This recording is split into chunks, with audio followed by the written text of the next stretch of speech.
The consequences of refusing a field sobriety test or breath test. You may believe that if you are stopped on a suspicion of DUI and refuse a field sobriety test or breath test, it is the same as pleading guilty. And that's not necessarily true. I thought I was legally required to take a breath test. It is important to distinguish between types of breath tests.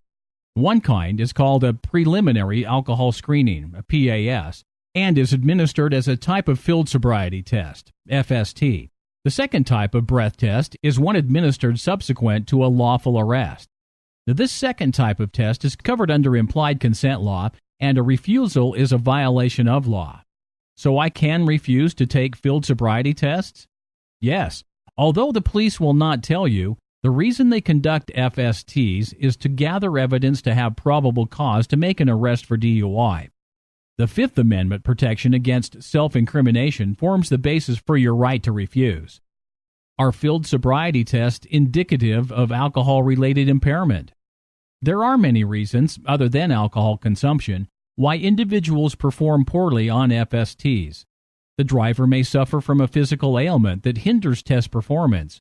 Poor test conditions, for example, uneven pavement, poor lighting, and ineffective testing techniques by the officer are common issues. In fact, many FSTs regularly employed by law enforcement are not considered standardized tests by the National Highway Traffic Safety Administration.